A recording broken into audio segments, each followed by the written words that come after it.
Hi, this is From Ideology to Unity, Logos Legacy. Today I'm talking to Diamond Net, or Emerald, and her podcast, her YouTube channel is about spiritual understanding, psychology, and expansion of consciousness, and probably much more. So this is the second time I'm interviewing her, and I've really been looking forward to this. So yeah, it should be good. How are you Awesome. doing? Thank you for having me. So, since last time we talked, what have been the main changes in your perspective? The main changes in my perspective, well, let's see, hard to map it out over that period of time, but what I would say is that recently I've done a plant medicine ceremony where I had a lot of insights come up and a lot of interesting things. And I suppose one insight that came up during that time, which was just really a small part of the overall journey with the medicine, was that to speak from unconditional love and to speak from truth was the same thing. And that's something that I never really realized or articulated before. So that's sort of a new insight that's arisen for me. And so what I took that to mean is that basically I can kind of talk about an expanded range of topics as long as I can remain firmly in unconditional love. Because I guess with let's say polarizations, like we have like a big schism in terms of like ideologies, sort of happening in the world.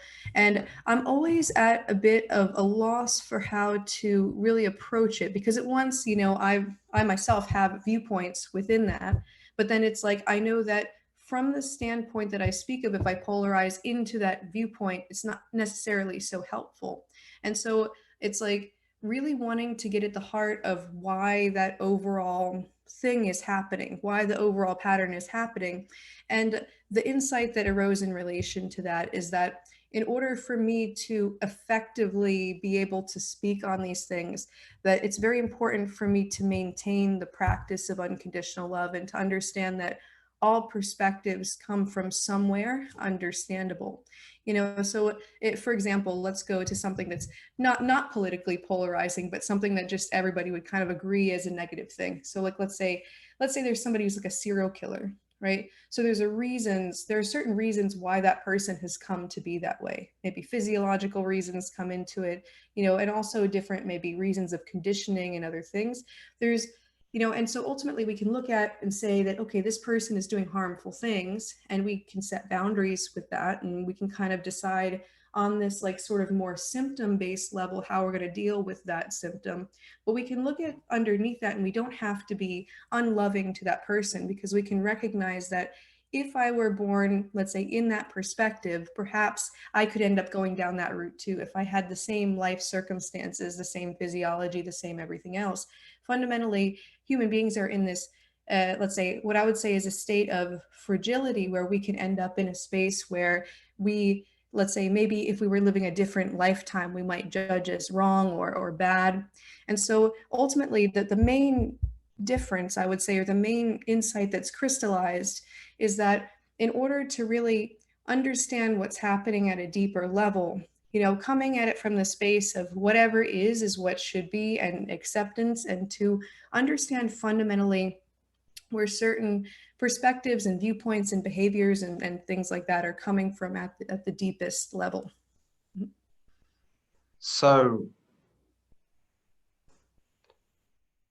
in your plant ceremony, did you see from someone else's perspective or someone else's life, like from first person, like feeling the experiences and everything? I don't know why, I just got this idea, maybe.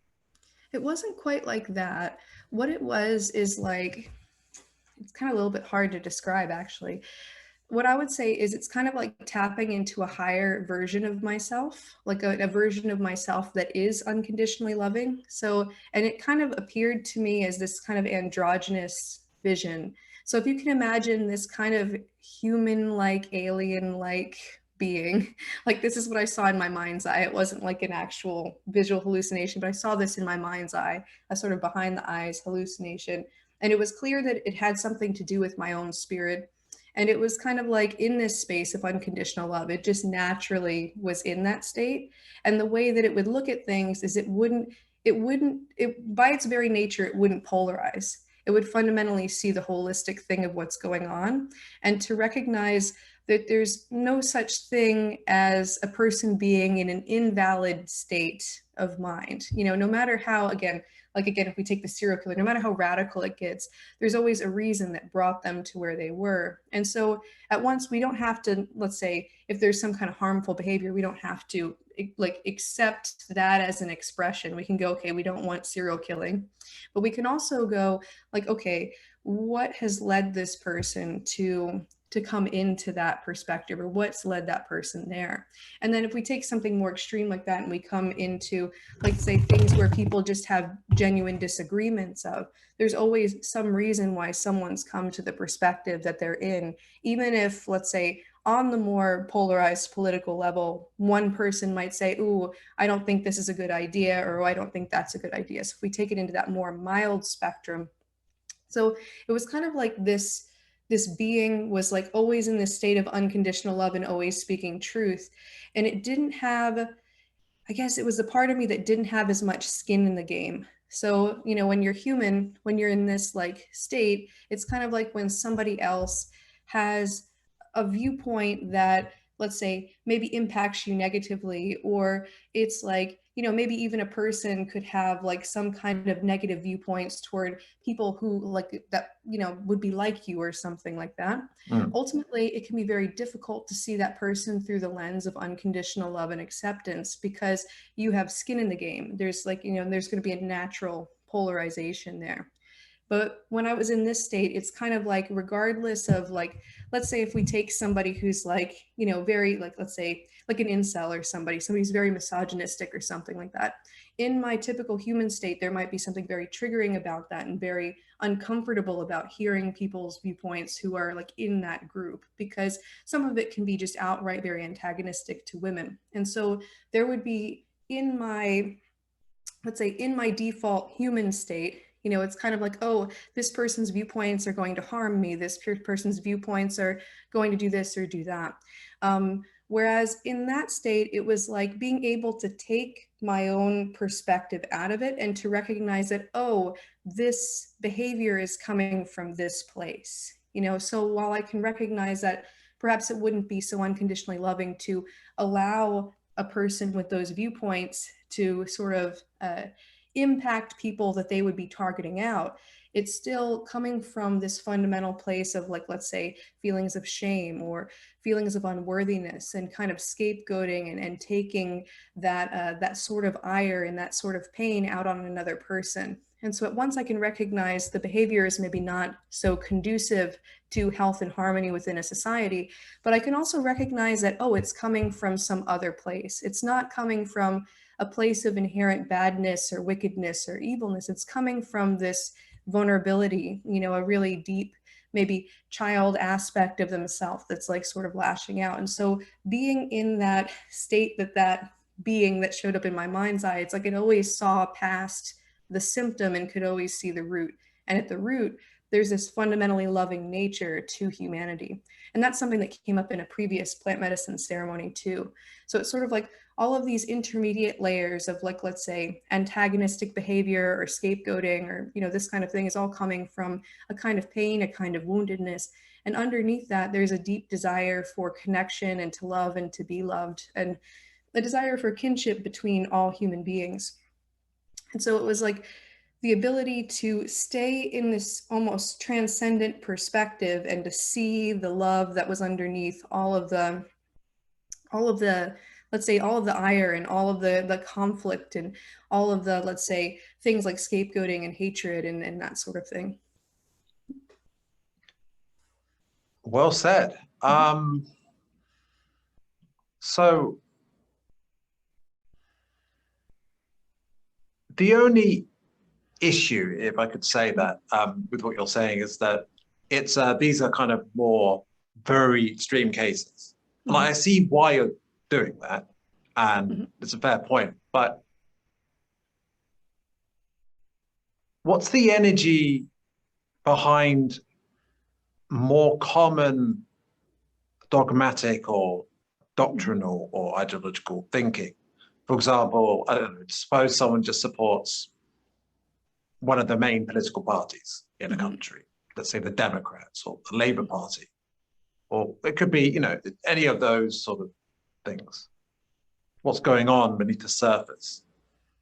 Gotcha. So it would depend on which specific ideology that a person is buying into, but it's a confluence of different, let's say, factors, like what was the situation the person grew up in. It could even have to do with, just natural disposition as to why someone might gravitate into a particular thing. Also, there could just be that those are the viewpoints that their parents had, so they came across it first and they've come to believe that way. So there's a variety of different reasons why a person kind of ends up in the paradigm that they're in.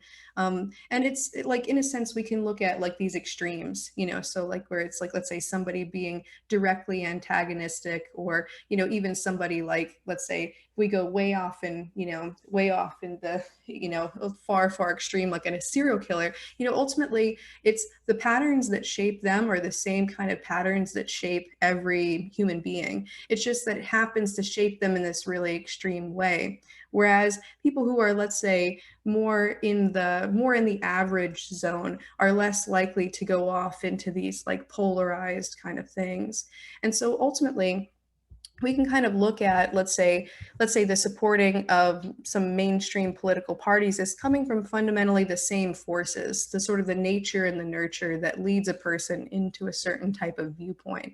And of course, a person's traumas can also have a lot to do with why they believe the way that they believe. And, and I would say that generally speaking, there are different paradigms that can coalesce for a variety of different reasons, really. Right. So I guess that means there's a trauma and energy from childhood, and perhaps different kinds of experiences and different kinds of responses or coping mechanisms lead to maybe different kind of inclination politically, for example. Could you elaborate on that, please? Sure, absolutely. So one thing that I've seen, for example, with a few of my clients, is that they've had a lot of trauma around authority figures. And so they would maybe have a tendency to, let's say, really kind of push up against any kind of regulation. So for example, I had a handful of clients who were really, really against wearing masks. And it's not so much for the thing itself, but it's just kind of reminiscent of the things from childhood. So there's a direct connection there. Or let's say I had one client of mine who's actually a relatively popular political pundit, and he was talking to me about how he had grown up, going to Catholic school and everything. And he was mentioning about how he used to really, really firmly believe in all the different things going on, and especially the hierarchy of the different people, like the bishop and other members of the church.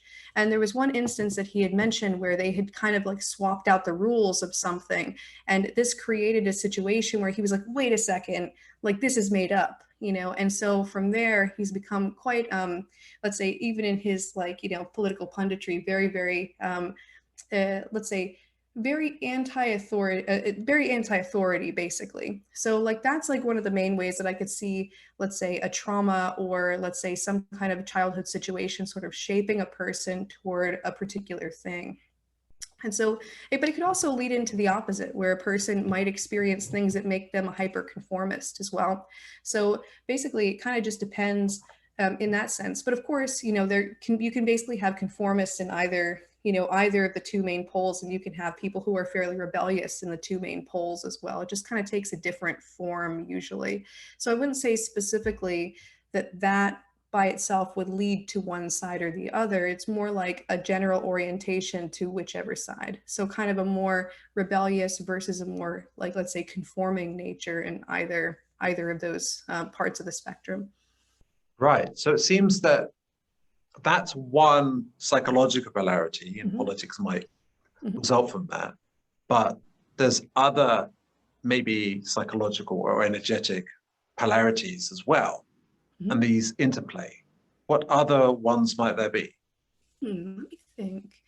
Yeah, so let's see, what would be an example?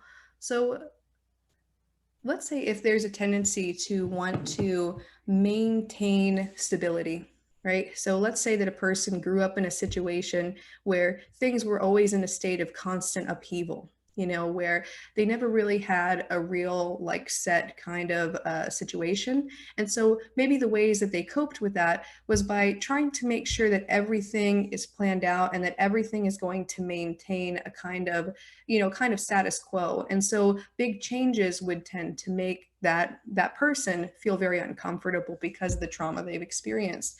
That person might end up, like, let's say, leaning toward a more like conservative in the sense of maintaining the current status quo of things, as opposed to, let's say, being more progressive and kind of pushing for, let's say, more changes and things like that, simply because we can take, let's say, the childhood situation that we were dealing with, and we can take that and we can project it onto either other people, or we can also project it onto big things like socio-political dynamics as well.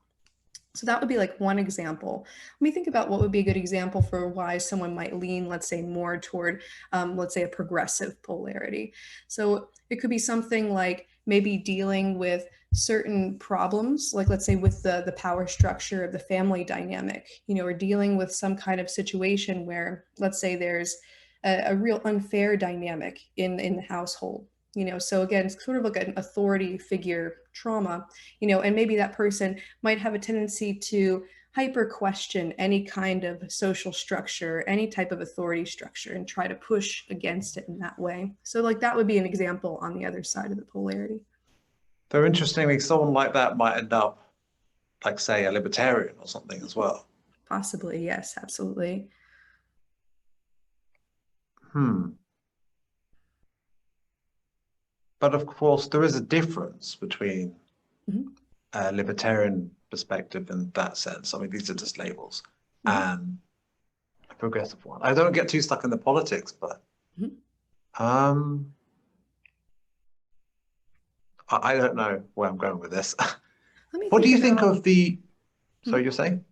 Yeah, so I was thinking about, okay, so if we take, let's say, libertarian right versus libertarian left, so let's say that if we could say that there might be generally a pattern of trying to like push up against, like, let's say, power structures to be kind of anti-authoritarian, right? So if we think about, let's say, political compass wise, we have authoritarian kind of toward the top of the political compass, and then libertarian down toward the bottom, and then we have left and right.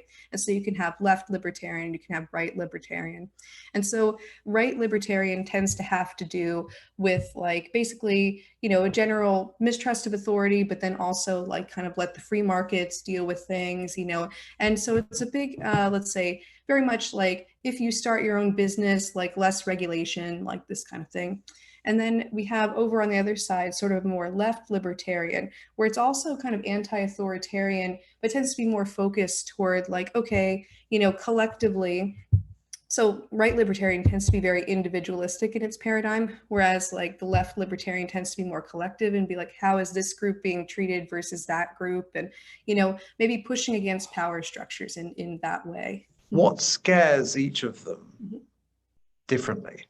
Gotcha. So what would scare, let's say, somebody who's libertarian, being somebody who had in college some libertarian leanings, it would be things like basically being, one of the things was being focused too much toward the collective, because it's sort of like when you're in that more libertarian paradigm, at least for me personally, it was all about, I'm as an individual going to try and work really hard and like earn my success, right? So it's sort of like, I'm going to work really hard, and it's like my victories are going to be hard won, and I'm going to experience the success by the sweat of my own brow. And there was a lot like within that where, let's say, if somebody were to bring up something from the other side of the polarity and go like, oh, well, hang on a second, not everybody starts at the same starting point. So ultimately, if I concede that not everyone starts at the same starting point, then it's sort of like, oh, that's going to make my victory less sweet. So I might become kind of in opposition to that if I want to get the sense that the things that I'm working for are really my own victory, right? So it's sort of like that could be something of a fear. Now, the anti-authoritarian thing in general is it's, No. yeah, go ahead. Mhm. I would raise another fear might be that if you have something or if you achieve something, a reward of that, that it might be taken away from you Mhm.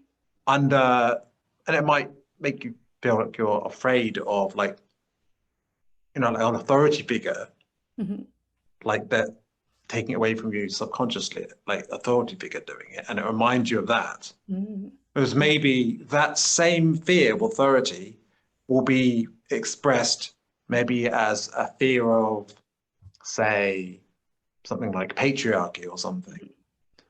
And on the left, and it may be a collective approach might be seen as a solution to deal with those who would be viewed as troublesome individuals Mhm. rather than a troublesome collective. Maybe, does that make any sense? Do you mean like, so, okay, so if somebody's in, like, let's say the right libertarian perspective, and they're looking at the dynamic and they're afraid that, let's say, the things that they worked hard for are going to be taken away from them by some kind of authority figure. Like, if not, like, let's say, actually physically taken away, but more almost like psychologically taken away, like nullified in some kind of way. And so it would maybe be, if I'm understanding correctly, like a person in this paradigm would maybe look at somebody in the left libertarian sort of paradigm. It's sort of like looking at them and saying, oh, maybe it's not a problem with the collective, it's more of a problem with problem individuals. So it's sort of like almost like maybe glosses over some issues in order to maintain the paradigm. Is that kind of how you mean? Um, I was um, I was trying to juggle something in my head at the same time. So I'm not sure. So basically, perhaps in both cases there might be a fear of authority. Mhm. Uh, on a right libertarian side, for example, it might be one fear might be the fear of like memories or something or being criticized by, or the energy when they're being criticized or told off by, let's say, an authoritarian parent in some Mhm. sense. And being criticized for something you say, let's say you make a joke and it's a bit edgy, or um, you just state an opinion and it's um, criticized, maybe harshly, maybe not. It might seem like there's something wrong with you for having said it or something. Or, if there's the idea of the government, like, or a law about something on the left, like higher taxes or Mhm. something to deal with an inequality that some think that's there, but it doesn't matter if it's there or not. Anyway, that would be seen as a threat and remind them of their their childhood. But on the other side, of course, um, from the left wing perspective, from a progressive perspective, perhaps they would feel that they feel threatened by, um, well, bigotry Mhm. and that hierarchy, and that then things will be said that will offend them or on behalf of others that they care about or they think need to be taken care of and cared for and protected, and also for themselves if they feel they're different in some way, and also for the sort of society that they would want. The idea of a better society would be seen as changed from how it is now to something in the future. Mhm. actually, this is actually something they might share with the libertarian, actually, but Mhm. I don't want to get too much of a tangent, but they would see problem individuals who don't follow a sort of a fair and caring paradigm of don't say this, don't say that, don't do this, don't do that, because that might hurt someone or that may cause, and don't, these or certain thoughts and certain ideas will cause you to become bigoted. And so you don't want to, these are problematic things. And so that we need to, but some people, if they're in ego, will want to be controlling about that.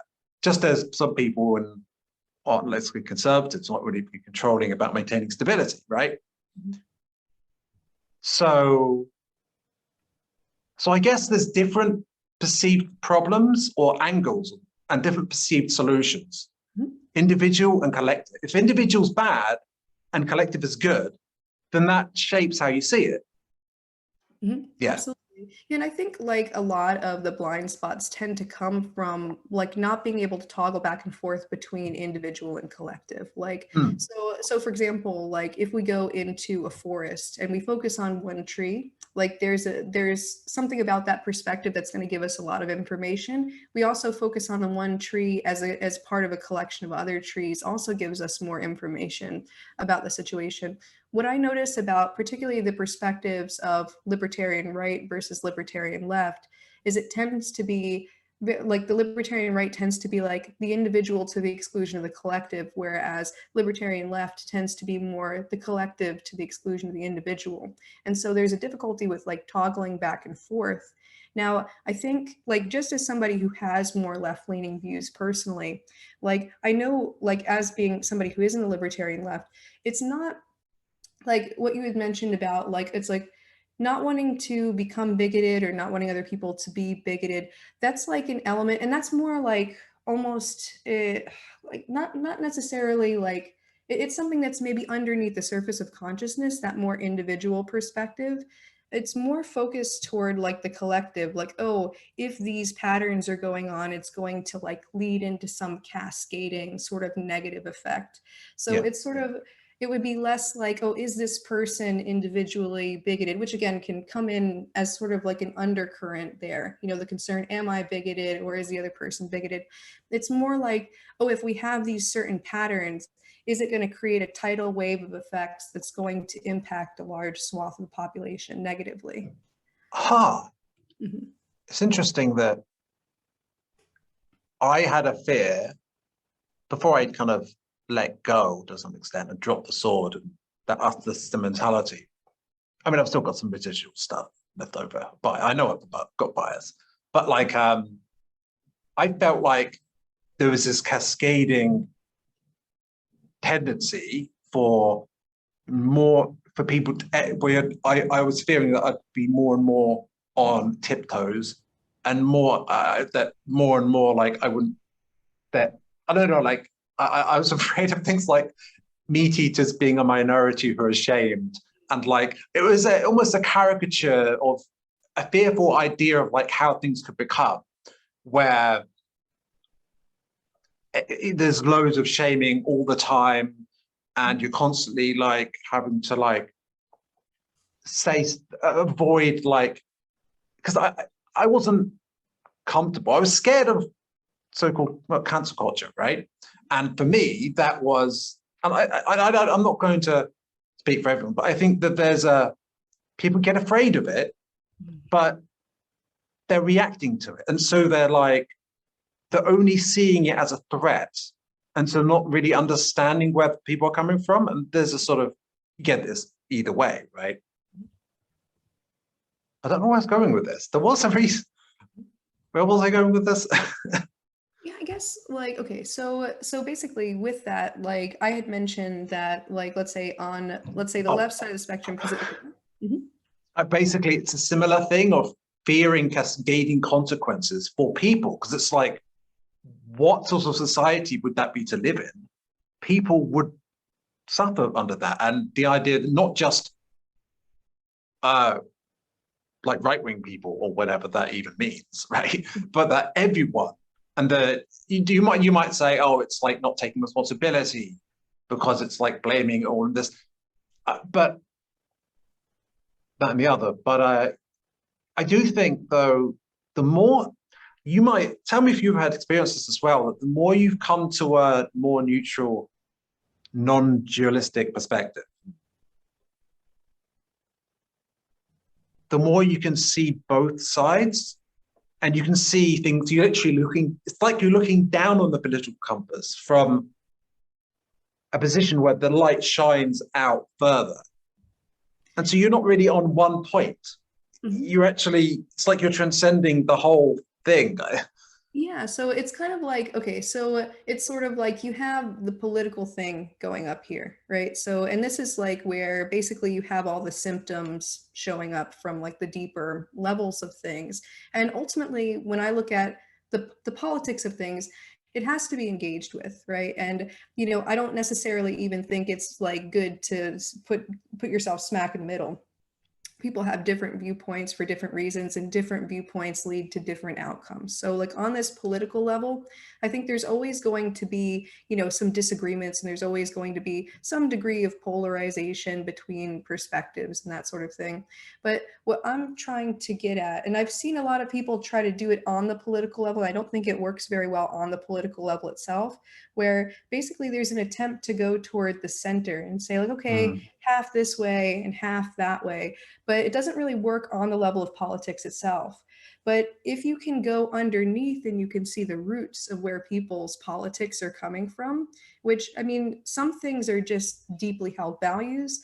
Other things are coming from things like traumas, other underlying dynamics that could actually be sort of resolved so that it leads to better outcomes. Because the way I see it is that ultimately the paradigms that are here right now, I look at those as sort of temporary kind of movement points in a broader scale of human development. So it's like right now, this is what we would consider, let's say, the two poles of things, but it's sort of like new paradigms from here can even arise. And so the way that I see it is we have to like really look at those deeper levels, like what's actually producing these paradigms, if we want to actually sort of integrate those paradigms and then eventually transcend and to evolve into something that's sort of like, you know, an exalted form of both of those things, and then brought into even a higher perspective than perhaps humanity is capable of currently getting into the perspective of it, if that makes sense. Yeah, it does. I just mental image come to mind of you know, that Kundalini serpent spiraling up, and there's two sides, two things that spiral around. And at each level, like on what is it? Spiral dynamics, for example. And there's other models as well, like the Hawkins scale is linked to this. And well, as you get to different levels, you get to different kind of emotional frequencies and different kinds of ways of approaching things. But there's always a duality, even as it spirals up. And you need to kind of constantly integrate things together to get to another level. Exactly. And then at a certain point, you kind of end the duality altogether. But of course, it's all this ancestral energy is passed down through generations, ancestral wounds, right? Exactly. And of course, as there's an accelerating ascension, a lot's coming up. There's all these rays coming from the sun, giving us these downloads or, you know, upgrades, whatever. But so that's this chaotic transition. And what do you have to share about that whole thing? Sure, absolutely. Like, so basically, like, I could see it like in, like, have you ever watched the movie The Dark Crystal? No, not very long. Yeah, so I don't want to necessarily spoil it, but I guess it's, I mean, like, yeah, so I don't necessarily want to spoil it, but one of the main things is it's about two polarities coming together, two polarities that like are very, very different. So let me not use that example because I don't want to spoil things in the movie, but basically it's like taking two different perspectives one that we might, let's say, if we look at it from a certain viewpoint, we may go, oh, this is the good one and this is the bad one, which tends to be how people like orient to politics. It's like, okay, my side's the good one and the opposite side's the bad one, you know, and perhaps we could kind of look at the individual merits of like, okay, if we adopt this socially and political, what are the politically, what are the outcomes? If we adopt that socially and politically, what are the outcomes? And we can look at that, and we can make decisions on that political and social level. And we kind of say like, oh, I prefer this, or I prefer that, or I think that this will lead to bad things, or I think this will lead to good things. We can do that. But ultimately, on that, on the deeper level of like, let's say, an integration of perspectives, what it has to do with is it has to do with like the archetypal concept of the sacred marriage, where we have two polarities, we add them together, and what happens is that sort of the divine child, the third thing, comes from it that's similar to, different from, and exalted from the two parent aspects coming together. And so what I see right now in this polarization is that it's almost like, I kind of look at it a little bit like a nutcracker, where it's like you have force and counterforce, and it's sort of like the thing that cracks in the middle of it is sort of the thing that's going to come about later, you know. So it's like right now we're learning a lot through this polarization, even though it's really uncomfortable. It's like stuff is being sort of dredged up from the collective unconscious. It's making us a lot more aware of things, even though it's very uncomfortable. And from there, I think we could have new perspectives emerge. Does that make sense? Yes. I have in my mind now, like the Lover's tarot card. Mm-hmm. Also probably the Two of Cups. But in any case, so this divine marriage, Mm-hmm. there's a masculine and a feminine energy, you could say, in a more universal sense than physical, interpersonal, whatever. But between the left and the right, you could say the left. I don't know, but you could hypothesize that the left is like maybe more feminine energy, and that the right is a more masculine energy. But when you've had the wounded masculine, and maybe to some extent a wounded feminine, when you've had that, and all this ancestral trauma and everything, like there's a lot of duality. As the healing transition to the new earth takes place, which of course is messy and goes in spirals, takes place, it becomes more and more possible for that divine union to take place. Mm-hmm. And of course, there is a child from that. Mm-hmm. Interestingly, it's very interestingly in this actual interview, like you've got that, like I'm a man, right? And I was more on the right?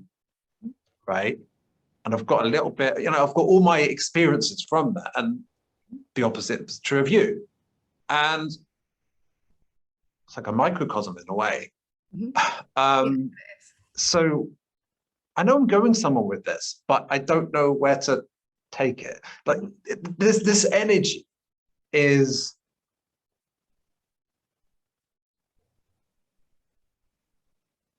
it's like going up the chakras or something, but there's different levels, lessons to learn, different levels as you go up. How does it change, like what we deal with? Yeah, I guess like so if I'm thinking about like, let's say certain changes that I think could cascade from essentially, because basically what just in relation to the masculine and feminine, I'd mentioned that the figure that showed up was quite androgynous, you know, so it's basically like a little bit like the star card in the tarot, a little bit like, so oh yeah, more feminine, but then it had like a slight masculine thing, and this was sort of like the higher self. So it was like both my feminine and masculine sides together or something like that. And from that standpoint, it's sort of a paradigm shift more from polarization into an understanding and a loving kind of dynamic. So let's say right now we're working at this one level where things, and people understandably are just thinking this is just how human beings are, and they don't conceptualize of the possibility of the human species actually being able to evolve into a more loving state, because we just kind of assume that, okay, if we are, it's basically human beings are bad, we have to find cages to put them in that makes them less bad. And fundamentally, that's something that right now in the current paradigm, sort of left and right are sort of on the page, the same page with. And it's just different ways that we put ourselves into cages that way, as opposed to fundamentally shifting the paradigm of the species and shifting our standpoint from a more polarized perspective into a more unconditionally loving perspective. And it's understandable because if a person hasn't had, let's say, any kind of altered state of consciousness, you know, in that like unconditionally loving state, it feels impossible. And then of course, even for somebody who has, it feels like a very tall order to fill. It's like, how do we get a whole species to like happen that way? So, you know, it's understandable why people are in this state, but fundamentally the underlying thing is people have these like irreducibly selfish and bad ways, and we have to find ways to sort of like create boundaries and barriers to make sure that people don't behave in those ways. And so, and it makes sense because that's the current state of humanity as well. Like most people are not capable of getting into a state of unconditional love. But so basically what happens is that you get kind of like oh, let's put this system in versus that system in. Right. So again, addressing things on the level of like, you know, politics. So it's basically like, yeah. So it's basically like, oh, let's do capitalism because capitalism does this, or let's do socialism because socialism does that. Or maybe you can even have other things. Let's do communism because communism does that. And so ultimately what it is it's taking the system and focusing on the system as the root cause of the problems, when the root cause of the problems is actually in the human spirit, and because of all the cascading traumas through the human system. And so to see the system as being the root cause of the problems is one of the problems of this paradigm, because that's not where the root cause of the problems are. The system is basically garbage in, garbage out. It's like, you know, no matter what system you chunk in there, you know, you're always going to get this fundamental human problem until there's a big, you know, paradigm shift relative to humanity, which can be brought about through the healing of many generational trauma wounds. Yeah, and the input is like people feeling unsafe. Mm-hmm. And I will add that there's like a trinary aspect to this, the drama triangle, right? People, you know, you feel unsafe. So what are you going to do? You might just sit in shame and grief and just like, I can't do anything about this. I'm not going to deal with it. I can't deal with it. I'm too weak to handle this. I'll let other people deal with things. And I don't even have to do anything. I can just sit here, let other people deal with it because they're stronger than me. Mm-hmm. And I don't have what it takes. And that will be maybe more the victim mentality, right? Mm-hmm. And you might be like, maybe I deserve this, right? The rescuer might be like, well, I'm going to help this person. I'm going to help someone else, or I'm a good person. It might be a more prideful thing, or maybe just the idea that I'm really good and I don't need to look at my wounds because I can instead look at the world and how much I'm a good person by helping it. Mm-hmm. And this, of course, plays into politics. You know, anyone who's got an ideology, they'll be like, I'm helping. But even aside from politics, people play all these games to feel like they're helping, or to feel like, or to avoid feeling certain things, like to fit into one of these roles. And of course, there's the perpetrator, which is trying to keep control because they're afraid of feeling like a victim, or they're afraid of how it feels otherwise. And these are just different ways to avoid that. But basically, these are all inputs, fear-based inputs. And they're basically, yeah, like, because people don't feel safe. Mm-hmm. And so this is why I think grounding is really important because it's a foundation of actually feeling safe. And yes, there's more to it, of course, acceptance and love, but where do you think grounding fits into this picture? I think grounding in the sense of recognizing what's true. So again, one part of that insight was truth and unconditional love, to speak from them, are the same thing. And so it's really being able to get in touch with the reality of the situation. So beyond any beyond any interpretation or projection that the mind might put on things, it's kind of like taking those projections to the side and being able to view things just exactly as they are.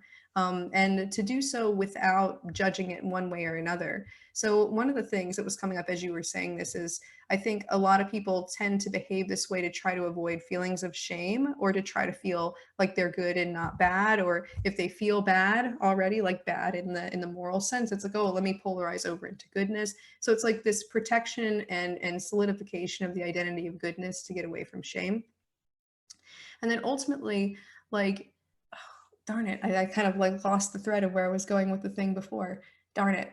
Yeah, so basically with, let's say, the feeling of shame and trying to get away from shame, I think people have a tendency to behave in ways that are controlling, or in ways where they're trying to help, because ultimately both of those are ways to move away from the feeling of shame. And what shame is to project the archetype of good and evil, or the archetype of good and bad, or inferior, superior onto things, and to fundamentally feel like we have to prove ourselves worthy to exist here. So again, it comes back down to that idea of human beings are fundamentally bad, or that we are fundamentally bad, and we have to do something to bring ourselves out of that state of badness and into goodness. And then you get a cascading effect of different coping mechanisms to avoid the badness and that sort of thing, and which can come up in a variety of different ways. You can have two people behaving in opposing ways, let's say politically and otherwise, but both because they're trying to avoid shame in some kind of way. So let's say, for example, there is a feeling of shame and like, oh, okay, I'm worried that I'm a bad person, right? So let's say person A is worried that they're a bad person, person B is worried that they're a bad person. One person could go about ignoring certain realities because it's something they're trying to avoid, that feeling of shame, because they feel connected to the shame of that. Or on the other hand, you could have a person who's like, oh, let me help with these issues so that I can be the good one and therefore not feeling shame. So you could have two people behaving in opposite ways, really orienting to the same thing. And I'm hoping that I hit the point that I was trying to hit at when I was mentioning this, because it's all based around, I think, the feeling of shame and projecting those things. And so, groundedness, that's where I was going. So whenever we project that shame and that sense of good and bad, good and evil, and we dichotomize that way onto things, what we do is we cut off our awareness from the reality of things, and we say, well, this is just good and this is just bad, or these people are just good and these people are just evil, and so we have a tendency to look at things that way, which makes us very uncompassionate, and it leads to problems where we can view the person who is, let's say, doing something that we disagree with, or maybe we can even recognize a person's doing something that has outcomes that are negative, and we can go, oh, that's happening because that person is shameful and bad and wrong and evil, as opposed to recognizing the reality of where that perspective comes from, even if we can recognize that it has, again, some cascading negative effects that we think, okay, we should draw a line in the sand and not do that. So does that kind of answer your question? I have a feeling that's kind of all over the It place. largely does, but I feel there's a missing ingredient. And that is one aspect of grounding, is getting in touch with your body, feeling like physical sensations, maybe having an exercise routine, being in touch with nature, experiencing nature, interacting with animals. And if you get stuck in, a lot of people get stuck into technology, right? Mm-hmm. And so this is an aspect of which people can be grounded, and also getting your basic needs taken care of. Because if you don't take care of your basic needs, if you neglect yourself as opposed to take care of yourself, then you might feel unsafe without. This is a factor. Now, obviously, we're interacting with other people and as a society, and the factors that you mentioned, of course, relevant. I'm not entirely sure how this fits together with the rest of the things we're saying. I do feel like it does, though. Mhm. Gotcha. Yeah. So grounding in, let's say, a sense of getting in touch with the body, getting in touch with nature, and this kind of thing. I think like it's sort of bringing together those two, like almost yin and yang polarities again. So one of the things is that we have a tendency as a society to be very yang oriented in the sense that we stay up here, sort of more in the conceptual and the logical, and like, basically we're very focused on the abstract. And so whenever we get in touch with the body, what we're doing is we're also creating that sort of sacred marriage type of situation between the mind and the body. And I know that even growing up, there was even an understanding that it was definitely like, a mind is superior to the body. The body is basically just kind of going along with what the mind does. And, maybe even conceptualizing that there was no link between really the happenings of the body, like, let's say illnesses and that kind of thing, and things that might be impacting us psychologically, emotionally, and otherwise. And now what I notice is that there's more of a connection between those two things that are, people are becoming aware of in society. And so I think that sacred marriage element is starting to happen between those two polarities. But yeah, I think it kind of relates, it tracks on pattern wise that way. Something I remember experiencing as, as a man, something in the masculine that's changed is this idea that certain things, and of course this happened to the feminine as well, probably, but the idea is that basically that certain things are nerdy and you're not worthy in a social setting at school or something. If you do something nerdy, geeky, other things are like, well, it's sporty and I'm these things are good. And then if you don't fit into maybe what's called at school in that sporty, you're like, if you're one of these people who doesn't fit into it, you might reject the physical because it's like, well, I'm not really succeeding in that regard, right? The brains and brawn, right? But if you're like, well, I don't like studies, but I know I can perform well in sports with the lads or something, then again, you might reject that, or we have this dichotomy between mind and body, I suppose. And this has changed to the point where you get people who are in shape, like people in good shape, and they, I don't know, play Dungeons and Dragons or something, right? And you get this tendency, and it's like, that's totally fine. Yeah, you can do that, and like, you can do this, and they're not incompatible at all. There was somewhere deeper I was going with this. It's a connection between our bodies. Oh, do you think that people escape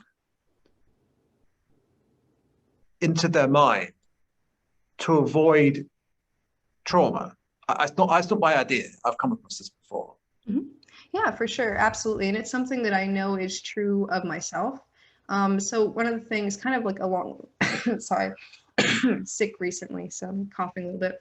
But like one of the things growing up is that I was always quite good at like intellectual type of things, so I never struggled with those. I didn't have really any practice at home with like athletic type of stuff. I never had family members who were into sports or anything like that. And I remember like, even like my parents were like, oh yeah, sports is not your thing. And so because I had this understanding, I think, and because I just didn't have the space to really practice it, I think I got pretty disconnected from my body in that sense. It's because I'm like, oh, I'm not good at the body stuff. I'm good at the mind stuff. And so I definitely think that that element could play a role as well, just in an individual level.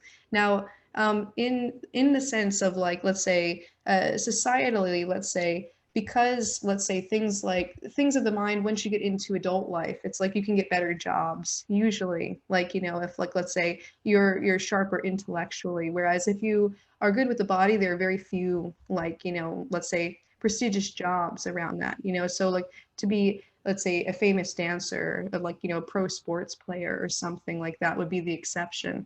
And so I think like society by and large, because we tend to look at things through this more like, like career based, sort of like, and that's like what we value. We might have a tendency to sort of value, let's say, the intellectual range of things once, like, let's say we get into our adult years more than we would the physical element of things. Whereas maybe perhaps even in like in school, it might sort of be the opposite way around. And Yeah, so that comes up there, but let's say what was your question again? Because I feel like I lost the thread again. You did actually answer it pretty well. Okay. And I've gone blank about my own question. I've got another one though. So,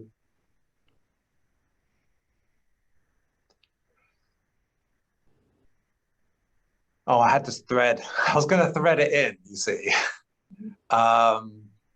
Who would have thought podcasting is like knitting, you know? But what were you saying again? Yeah, so what I was saying, just for me personally, and I feel like there was another area I wanted to explore relative to your question, but I forgot. But basically, for me personally, I kind of had like a similar thing to what you had mentioned. So it's basically like I didn't really have a lot of encouragement when it came to doing like physical things like sports. You know, I didn't really have anyone in my family who was into sports in any kind of way. Like I didn't like to watch sports or play sports. Um, and you know, it was always really valued, you know, intellectual kind of things. And so I think just, I mean, maybe on the level of pure, like, let's say talent, you know, it's like I have more of a talent toward the intellectual than the physical anyway. But I feel like because of being taught that, like, oh, the body stuff, the athletic stuff, it's not that important, you know, it's sort of like my family had sort of a hierarchy of values where it put the body and put like sports and athletics and anything to do with that sort of toward the bottom of that. And then anything to do with like intellect and, you know, intelligence and maybe even creativity comes into play with that. That tended to be toward the top of that hierarchy of values because those are the things that my parents sort of valued. And so I think early on there was a disowning of the body. Oh no, I remember what it was. You asked me, is you asked me, is trauma, do people stay up in the mind because of that? And I got off on a tangent about one element of why I've avoided the body. Another element of why I've avoided the body is because the body, when you experience trauma, holds on to it if you don't process through it. And so one area that I have a lot of trauma in my plant medicine experiences, it always brings me into this, is like right here in the jaw, right here in the throat area, and then like toward the upper back and shoulders. And so I've had a lot of like physical issues all throughout my life that I didn't really, you know, I didn't really think that the origin point for them was an emotional origin, but I would have things like, you know, a lot of stiffness in the neck and in the upper back, you know, and you know, I also used to have like issues with my tonsils, getting sick quite a lot. And it's funny that I just recently got over being sick after I've just had this ceremony. So it's like it was like, oh, okay, all this like upper respiratory throat kind of stuff. And it's exactly that area of the body that I always have these issues. Then there were also, you know, issues when I was little where I remember there was one summer I'd gone to like day camp, and like every time I would like eat my lunch, I would just feel like I was going to vomit and like feel this really gaggy, constricting feeling in the throat. And there were a variety of other sort of physical things that came up, like ear infections and all sorts of other things I used to get when I was little. And what plant medicine has helped me realize is that a lot of that is coming from an emotional origin, because all of my anger, all of my fear, all of the emotions that I couldn't process by myself has kind of gotten stored in the body in those areas. Because basically, like if we kind of think of the body as having like the, you know, the nervous system, basically, where we have all these like branch like wires and they're sending like these electrical impulses between the brain and the body to communicate. Ultimately, when we experience emotions, we're experiencing them as these as sensations that come from these like electrical impulses that move between the nerves. And whenever we experience an emotion that's like too big to process, you know, ultimately we only have so much bandwidth to process through our emotions at a given time. You know, so if our system gets overloaded, what happens is that it'll just kind of hold on to those electrical impulses. It'll kind of store those in the body, make us go numb to them. And then sometimes what might happen is they might get triggered up because of this situation and that situation. But what it's done for me in particular, and this came through for me in the ayahuasca ceremony that I did back in 2020, is that I would basically be, my consciousness would run up into my head where I would stay kind of in my comfort zone. There would be this big bottleneck here, like a big block emotionally right here. And I would feel very disconnected from the rest of my body. And what I had experienced after that ceremony is that all of the stuff going on in my body, because it was quite an intense ceremony that I'd gone through, all of my traumas were kind of unlocked and up at the surface. And so what was happening is that instead of being sort of up here in my mind, it was almost like my consciousness was trying to run away from my body. And reality felt really thin, like a soap bubble that could be popped at any moment. It felt really uncomfortable. I felt really ungrounded. And so what was happening is that as more of those emotions would come out and come to the surface of consciousness, it's like my consciousness would just be constantly running away from it. Because it's like this fear that exists right here, it's almost always running away from it. And so what I was having to do is I was having to focus toward this area of the body, just on the level of physical sensations, bringing my awareness here. And I was getting different visions and different memories from the past that would pop up, times that I had lied to myself and deceived myself to cope with certain situations. And so it was quite an interesting experience because it was like this emergency, like I have to get grounded right now. And I spent like so much time just going into the showers at the facility that I was at, where basically I was just trying to get the water to run on my body so that I could be focused more in the body. But it's like my consciousness just did not want to be in my body. It was like trying to run away. And so it's definitely something that I've experienced, that when we have a lot of trauma that's in the body that's unprocessed, we're going to try to sort of move our consciousness away from it. And for me in particular, it's this bottleneck effect where all of the consciousness is right here and like a lot of it's not right here. Well, I think that pretty well answered my question, and one I hadn't even asked.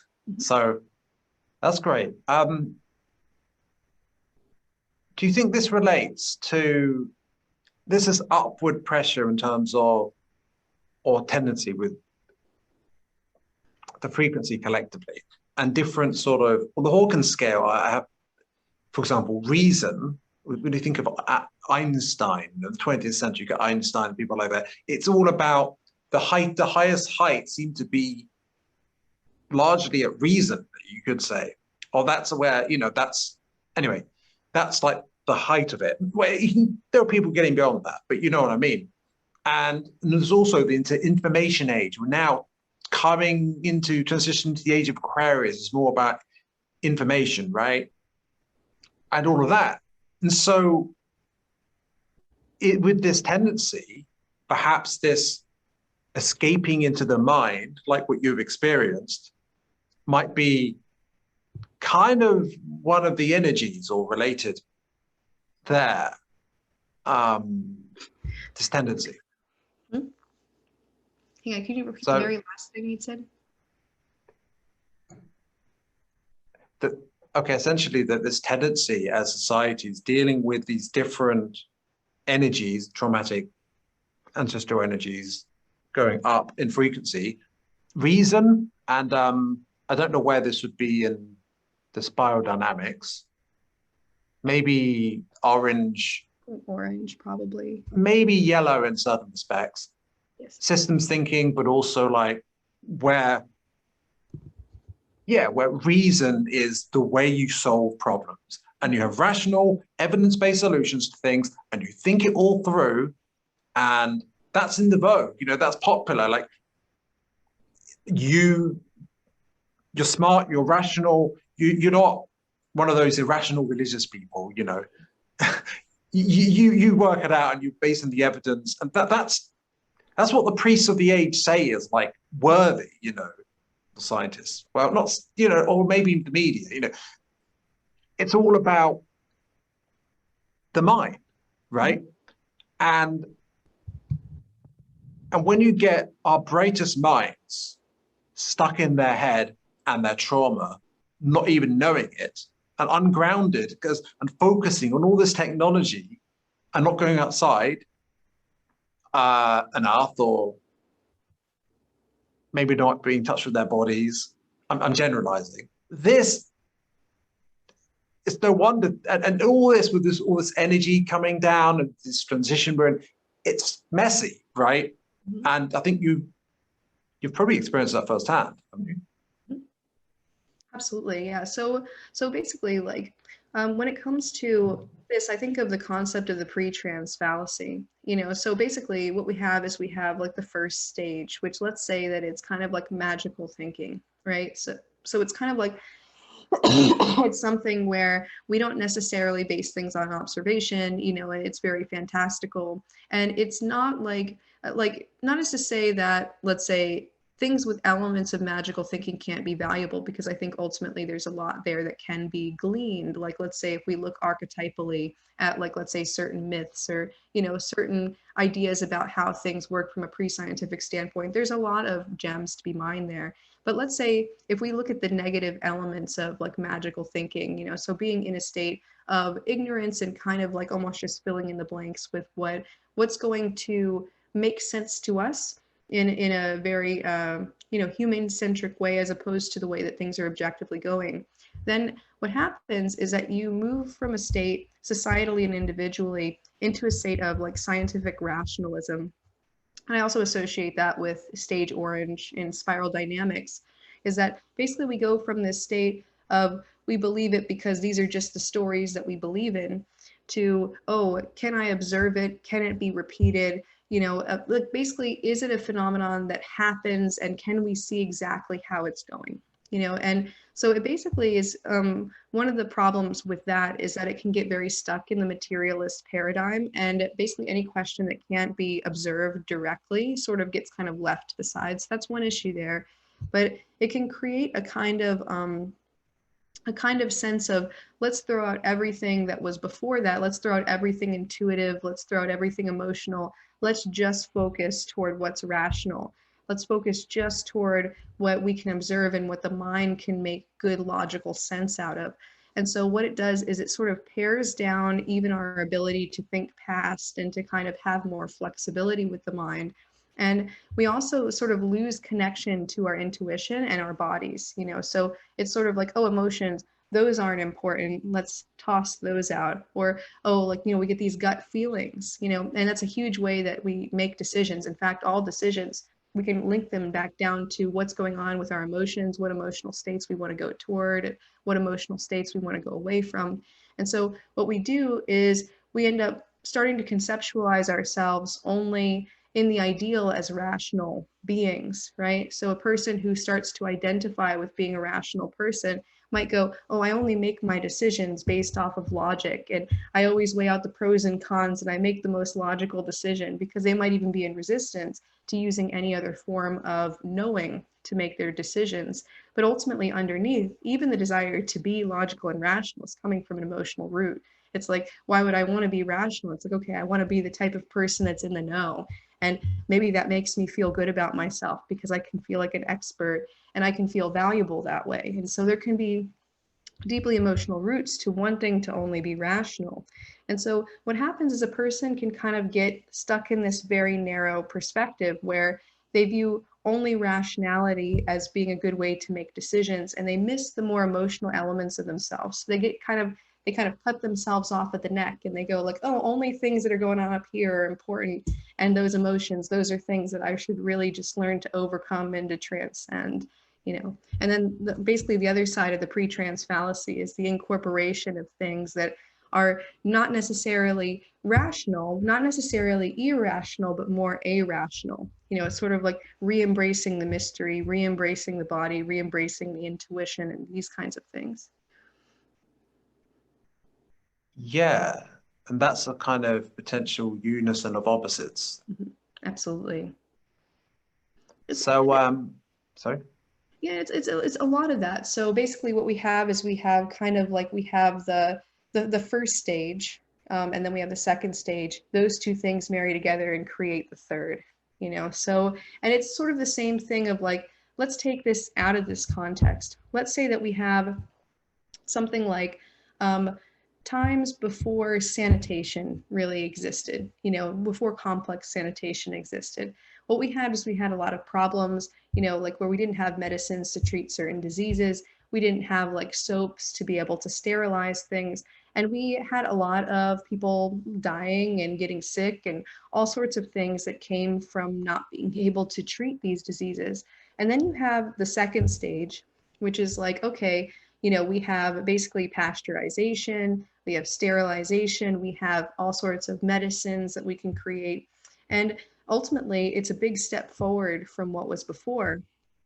But then we go to the third stage, and that's basically where we realize, oh, wait a second, there's good bacteria, and we have the gut microbiome, and we have to consider these things because we don't want to deplete our good bacteria, and we want to, like, you know, be eating fermented foods and things like that for our health, because ultimately, if we live in an over sanitized world, what then happens is that, you know, you don't get that same diversity of the gut microbiome. With the gut microbiome be considered the other brain, we maybe deal with certain even emotional issues, because certain things, I think like serotonin, I think it requires a certain kind of gut microbiome activity to actually be able to unlock serotonin. And so we could deal with some like issues with depression and that kind of thing.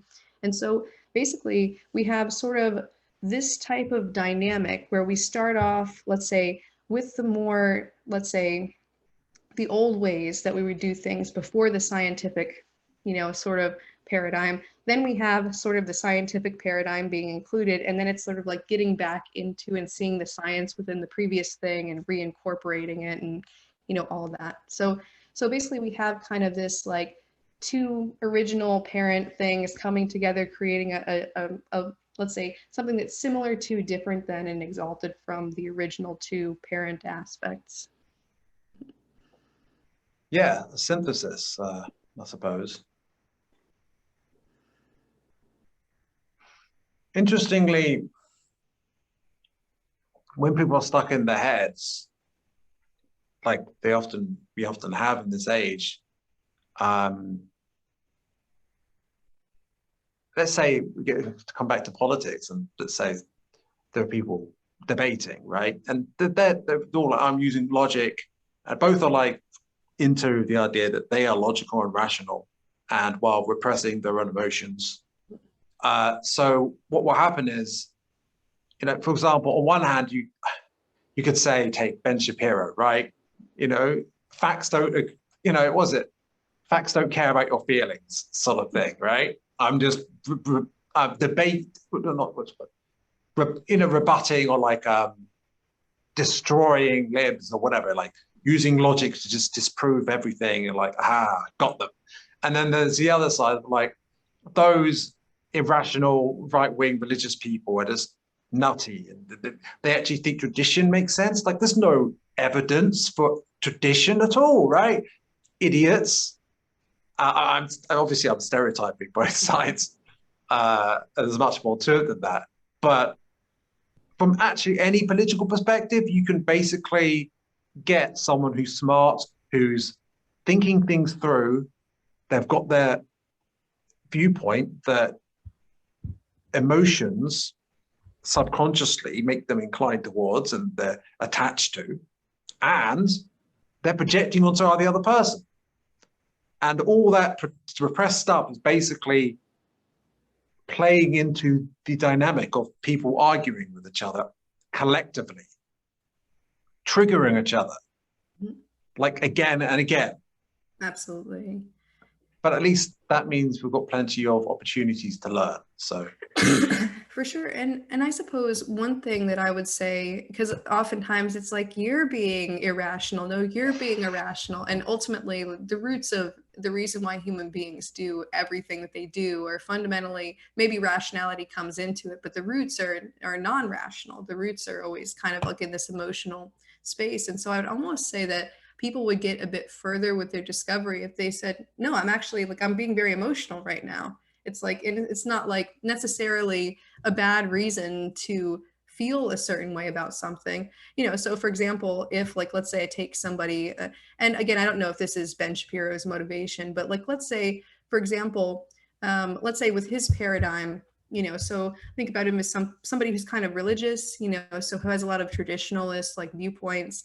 And, you know, perhaps from his viewpoint, he wants everybody to be like kind of almost like united, thinking similar thoughts and everything, so that, you know, there isn't like this turmoil between people. Maybe there's something underneath that, you know, he wants everybody to be kind of like on the same page as him or something like that. Wants everybody to, if he believes that, you know, the way his paradigm is absolutely right, it's like, okay, I want to correct people and I want to bring them back into what's right so we can be on the same page. You know, maybe there's even a latent underlying desire for connection there or something like that. And I think a lot of people tend to let's say, want people to sort of buy into their viewpoints for that reason. Because it's like, oh no, you're way over here on this page and I can't connect to you if you're over on that page. So ultimately, if, let's say, somebody like a Ben Shapiro really dug deeply into why it is that he's trying to get things to run the way that he's running them, he would probably find a lot of emotional reasons why. And the thing is those emotional reasons wouldn't invalidate the reason why he's believing those things. It's just that there's an understanding that, oh, if I'm not being 100% logical, or if somebody's not being 100% logical with their decision-making process, then that somehow invalidates their feelings, or that somehow invalidates their viewpoints. And so it's sort of like, if you just went ahead and said, you know what, like, emotions are motivating my political viewpoints. In fact, emotions motivate everyone's political viewpoints, and emotions motivate every decision that a human being makes. What we can do is we can then look and we can get the reality. Again, going back to grounding, it's like, what's the reality of why a person believes the things that they believe, and the way that, and what is it that makes them behave a certain way in relation to those beliefs? Mm-hmm. Yeah, I'll point out, I don't mean this as any way to bash him. Mm-hmm. I'm actually, personally, I think that he's probably actually,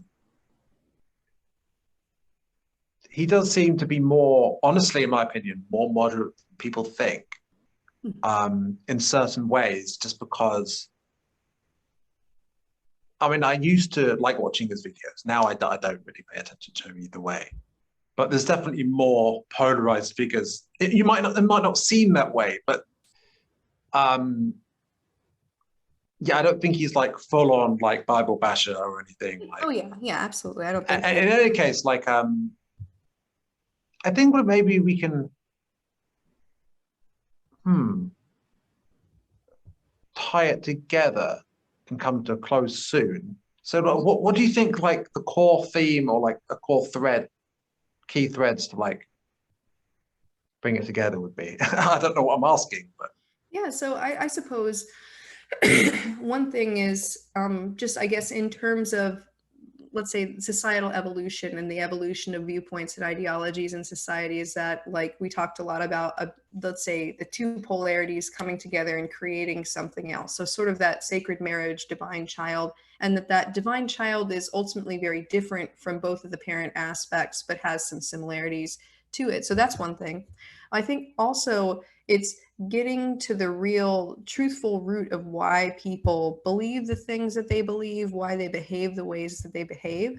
And it's not as to say, like, from my perspective, that evens out anything on the actual symptom level. We could say that, okay, if people are doing this behavior, it's going to lead to these outcomes, or if people are doing that behavior, it's going to lead to these outcomes. Maybe these outcomes lead to more health and harmony. Maybe these lead to less health and less harmony. And we can have disagreements about that, like on the political level, about, what the cascading effects of the symptoms are, right? So if we look at politics as symptoms, or the social beliefs, social dynamic beliefs as symptoms, we can ultimately draw those down to those deeper roots. And part of those roots is the emotional motivation behind why we believe what we believe. And I guess it sort of started with your question about things that had changed for me, and how that recognition that to speak from truth and to speak from unconditional love are the same thing. And so it's sort of like looking at it, being able to look at people's viewpoints that I may even disagree with vehemently, or maybe that you might disagree with vehemently, but to recognize that those beliefs, like, let's say, whether it's like we disagree with them, or maybe even we see some kind of harm that could cascade there, and maybe there could even be a factual element to the harm that the viewpoint could cause potentially. We can look and we can see that it's not coming from a fundamentally, like, wicked place. It's coming from a kind of loving, innocent place, because that's what's sort of underneath, like, that's underneath all of the layers of trauma and all the layers of coping and all of the different cascading effects of our individual lives and our generational traumas. Ultimately, underneath that, there's a desire for unconditional love, connection, kinship between all human beings, and that we can look at politics as symptoms. But if we get down underneath that, we can maybe help to shift humanity into a direction of unconditional love, where we have more connection, and therefore it's not like we're trying to fix things on the level of the symptoms or fix things on the level of politics or fix things on the level of the system. It's more like getting down to the root of what keeps human beings out of the state of unconditional love and connection and concern for the other. That, like, you know, if we're able to have some kind of leverage over that and to help people really see where other people are coming from so that they can practice unconditional love, so they can practice understanding, that will really create maybe some of that shift that can lead to cascading positive effects down the line. Yeah, I can't disagree with you there at all. Well said. Thank you. Something I would tie into this is that, of course, the reality we experience on a 3D level is a hologram. Mm-hmm. And the true reality is within, we are all one, right? And we just don't necessarily, we're not necessarily aware of it collectively. And you can't, I think David Hawkins was actually saying this.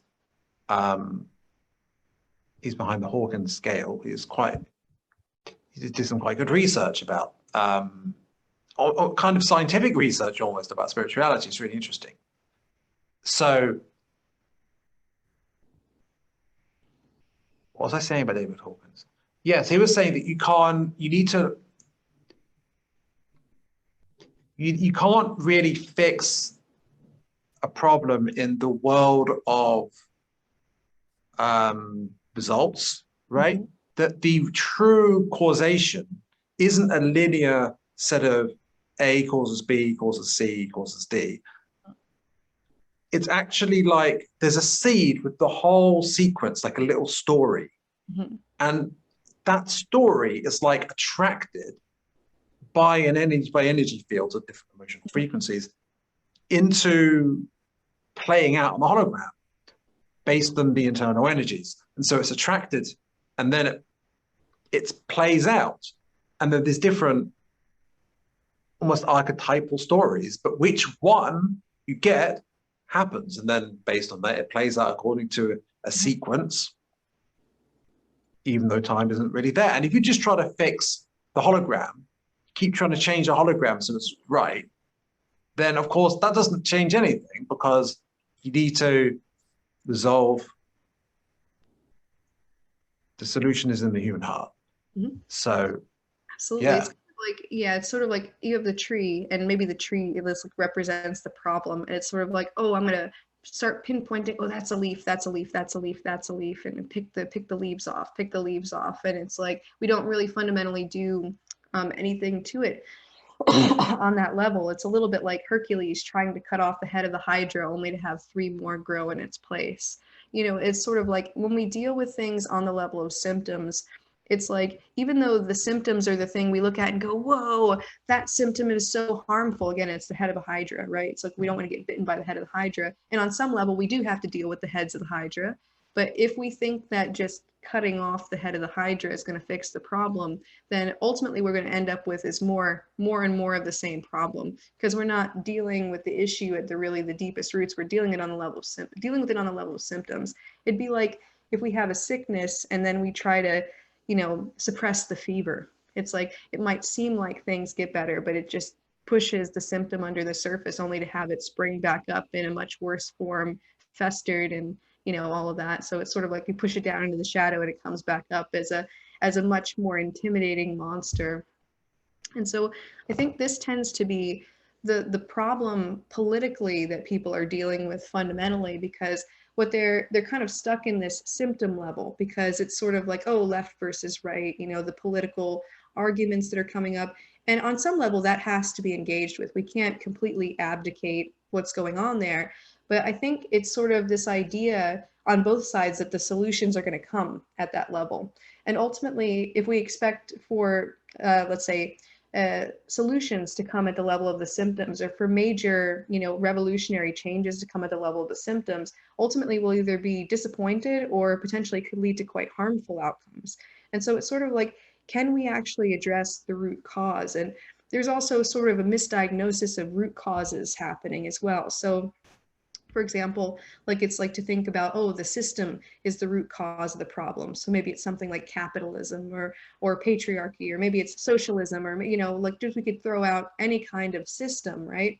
But ultimately, those systems are an outgrowth of humanity. And fundamentally, it's like the root is actually in the human heart. It's like that's where the issue lies. And so I think it's dealing with it at too shallow of a level, dealing with it at too much of a symptomatic level to actually create a large cascading change that ultimately I think everybody would at that point sort of be on board for, because it's sort of like, can we actually bring things into more of a state of unconditional love where we can, sort of relate to the other in such a way that we can empathize deeply with their perspectives and to understand where those perspectives are coming from, as opposed to saying, oh, that perspective is coming up because that person's stupid, or that perspective is coming up because that person's evil and bad and wrong, so it's sort of like it's taking that too simplified version of things that tends to happen here on the symptom level and really going down and really seeing the nuances and the complexities of why people are doing the things that they're doing.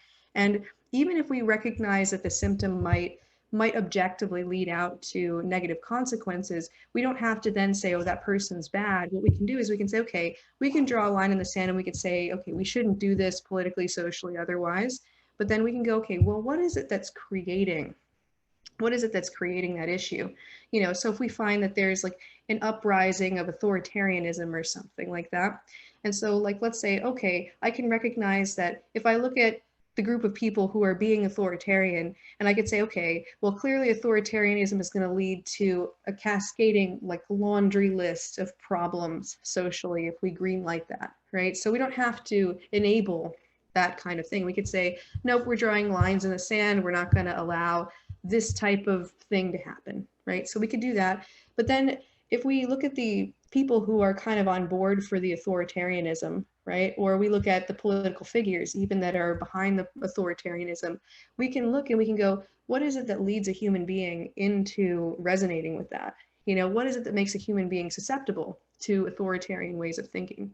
And we can start to like look and see, oh, hang on a second, maybe it was this thing that came up in childhood, or this type of dynamic that's coming up in society, or that type of thing. And we can go and we can address that at the root cause. And we can also go like, okay, well, if these are the problems that tend to lead out to that, how do we prevent those things happening before this dynamic starts to arise?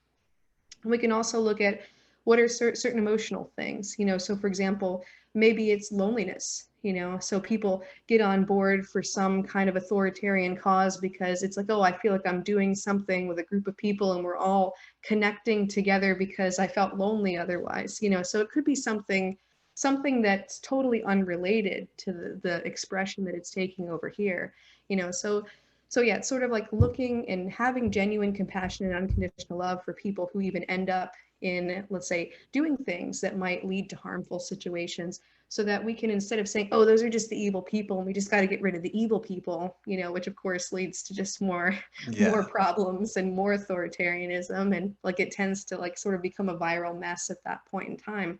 Instead, it's like, oh, wait a second, these are fundamentally good, decent people that are fundamentally at that same core one with me, where they also have this deeply loving nature underneath all of these different layers of traumas and things like that.